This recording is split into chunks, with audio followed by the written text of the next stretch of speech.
podcast arise!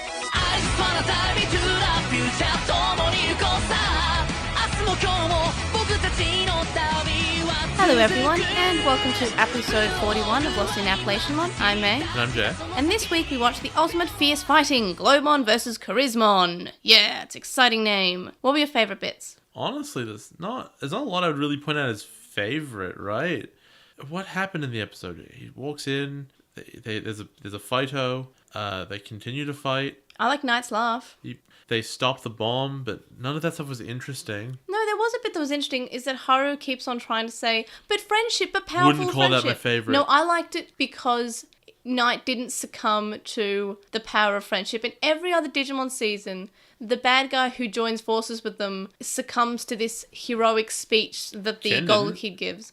He kind of does. I mean, he also gets slapped by Yoli. But the thing is, he didn't succumb to this power of friendship, and power of friendship didn't really solve that part. He's sort of Cloud sort of became not a bad guy anymore because Charismon basically said, "Oh yeah, Leviathan just told me to kill you after." That was a bit I really liked. Yeah, that was because the fight was so nothing that. The first thing I think of that I really liked was, oh yeah, by the way, you're human and humans are garbage. We're gonna kill you too. Because of course he would. We got Knight's backstory with his like messaging app that made him kind of famous, which should be his Atmon partner. And which is theory number one that I really enjoyed coming up with, like creating with you, was that should be his Atmon partner, and that might come back later in the and also that his messaging thing got destroyed by internet trolls, just by people saying mean things to each other. And this was the L virus, maybe, who infected this app. We theorize. We don't know when it took place. Maybe a few years before, but we don't know if the L virus was taking charge of things then. Well, the Leviathan was around. We know that because it spoke to him immediately afterwards. Yeah. So it doesn't say it at all, but I think it's implied, like with the redness of it. I mean, that could just be visual metaphor. It doesn't mean anything necessarily. But the fact that the news got involved and like, oh, this app is crazy, and everyone starts to hate it because people are so mean. You think that like at some point, if that's what the effect it is on having on people, that it must not be coming from people who are using it. Possibly that it's Leviathan ruined the app with a virus and then used the effects on Naito to turn him, which is really interesting. Yeah, because he needed this pawn, and he said, "Oh, this person will be a perfect pawn because he's smart. He's invented an app." Oh, PAWN. Yeah, pawn. He needs this pawn. Yeah, and another not the other thing. But the thing is, this is honestly also a realistic thing for a messaging app to have happened to it. Like, oh, it got shut down because people were being terrible. And this actually happened with the Nintendo 3DS Swap Note app that was shut down because people were just being inappropriate. Yeah.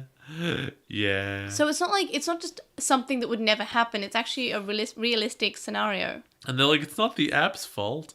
And then what else? I guess they save Eugen. And Offmon's there. Yeah. The fight at the end is cool after the overdrive. Yeah, the overdrive part, that is really cool. It was a good fight. Like, there's nothing special about it, but it was cool. It could have been done better if he actually used his globe ability, which we've seen once. And they gave a great opportunity to use it with a little, like, eyeballs floating around. Yeah. For him to be like, I see everything. That would have been cool, but no, they didn't bother. But it was otherwise a cool fight. Yeah. And that's really it. Knight tells Ray that Hajime is with Leviathan as an Atmon. Well, that'd be really cool if only we didn't already know all of that. Yeah. The only difference is that now we know he's quote-unquote with Leviathan, right? Which is weird because the next episode's thing says they tell Ray where Hajime is. Well, maybe more specifically. But also what I liked is that when Ray showed up and Cloud was shown to be Knight, Ray was just like, so he really is, which is implying that he had suspicions, and now this is just confirming his suspicions. It's not with shock of like, oh my gosh. Like Astra's right before it. Astra's like, oh my god. And Ray's just like, oh, so it really is true.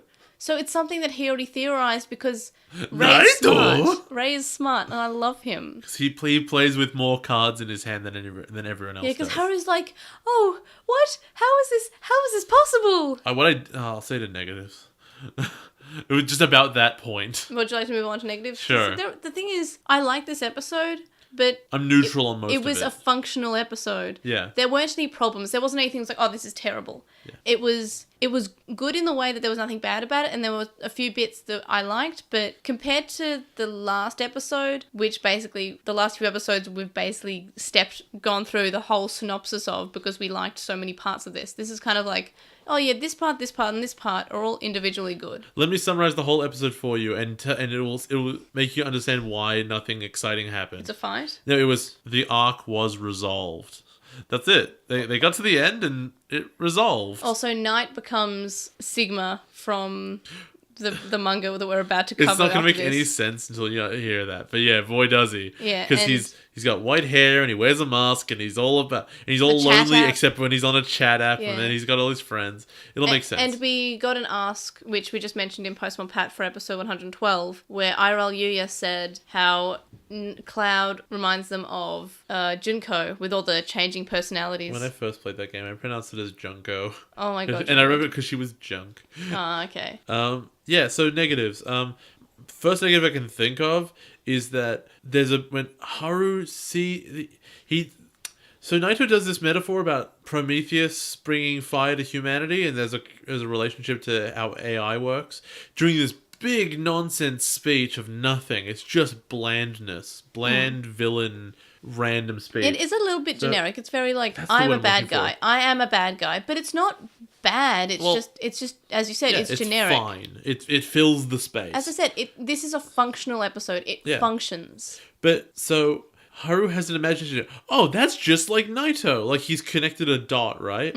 And so he should have had a reaction that was similar to Ray's at the very least. But when the mask breaks, for no reason, like I can't remember if there was any reason it broke, because it's not like, I don't think Globon went near him. I think Glomon's attack was like explosive and it did so much damage. Maybe, I don't know. What a great motorcycle helmet, which just breaks when there's some impact. And then you see that it's just a motorcycle helmet like behind it. And then Haru has the audacity to look at me like, oh my god, it's Night. I would never have suspected. Yeah. He just had a flashback about it. Haru is a pure child, okay? Also, I love that Haru's all about like friendship and stuff. I love that he sticks to that. But I don't really like that all he did was talk about it. Like 100%, no breaks, no changes either. Like you can respect a like friendship speech. Okay, that didn't work. A different angle. No, it was legitimately, what about your heart though? What does your heart think? How about this? No, what about your heart? No, your heart? Or what about the heart though? Like he just never changed. And it felt like it made the scene a lot longer than it otherwise needed to be, because why would you just have the repeated section over and over again? I don't know. The whole thing was fine. That's it. There was some minor negatives, and everything else was nicely generically resolving the issue. Yeah, see, my only negative was the fact that, again, Appmon didn't show what Appmon should show, which is the use of the app's powers, of the global search, or just do anything related to the app, and that just makes everything like a much higher quality episode, and it just didn't. And that's my negative. It's not what they did, it's what they didn't do. I forgot what we should also mention is that the way the situation resolved, there is no way for them to confirm or deny whether or not Yujin would actually have died. Yeah. Oh yeah, that is frustrating because it goes down to 0-1. Like I hope that when we meet Leviathan or whatever, they say, oh yeah, I would never have exploded him or something, and just to... he wouldn't have, because... Should come up later. Yeah, it should come up later. If Appmon is as great as we've been claiming it to be, it should come up later. And that's something we have to have faith in this, because so far it has set us up to be worthy of our fate. And it can completely just not address that ever, and it would be not as good as what I wanted. Also, the whole time I was expecting Haru to punch Knight.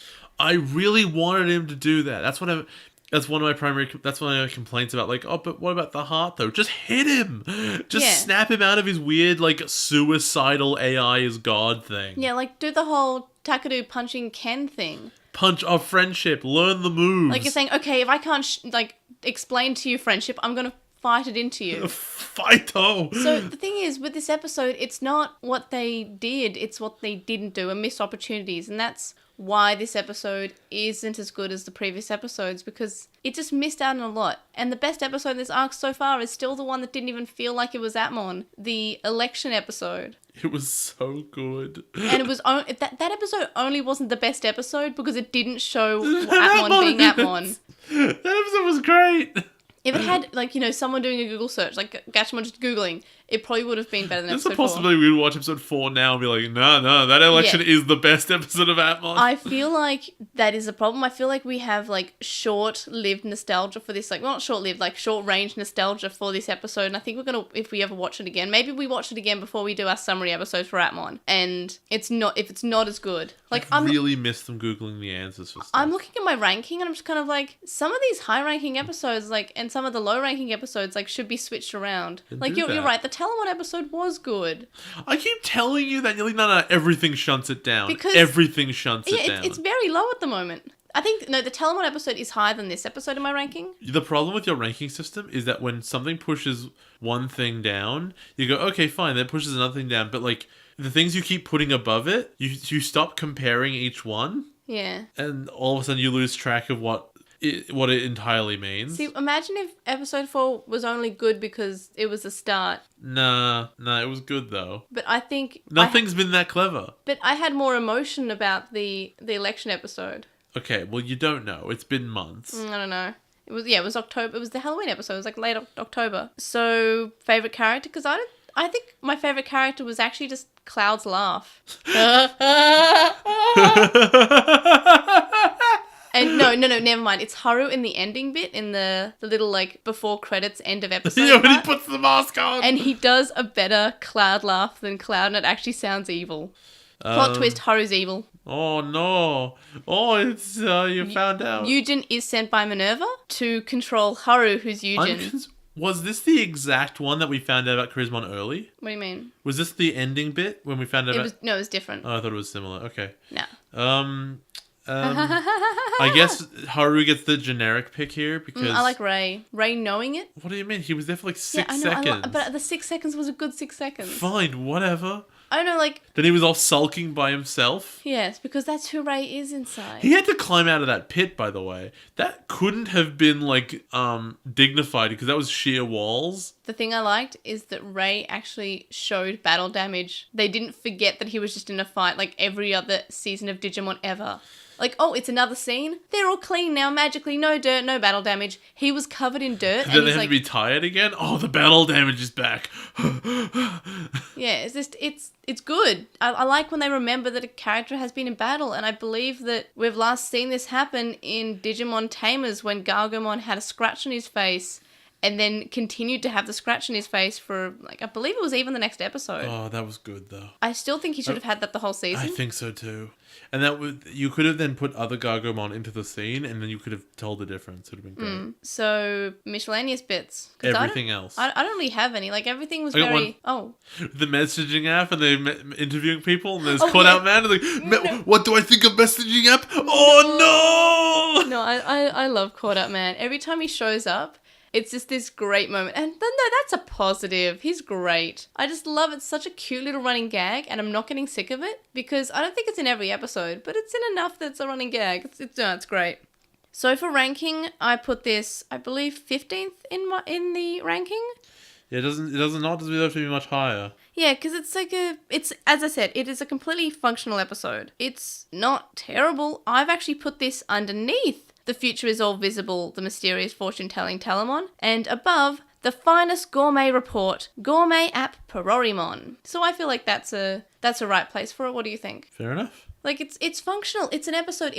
I wasn't bored. That's the thing. Like, at the very least, I wasn't bored. And then I was paying attention enough to not find any mistakes or plot holes or problems with the episode. So it was an episode that was there, and I enjoyed it. But there were things that I felt were a bit missed in terms of opportunities that they could have made, or just things that could have happened. It feels lacking in a few things. On your mate. So episode 42, which we'll be watching next week, is called Ray's Determination, the Great Search for Hajime Operation. So you can contact us. You can email us at LostinTranslationmon@gmail.com, or you can comment us on this episode or messages on SoundCloud. You can follow us at @TranslationMon on Twitter and on LostinTranslationmon on Instagram, Tumblr, Facebook, and YouTube. We have a discussion thread on With the Will and a Reddit thread in the @Mon subreddit, and would really appreciate if you would review us on iTunes and or Stitcher or whatever podcast listening service that you use. Please review us. It makes me happy. We also have a website, and you can check out my Appli ranking there.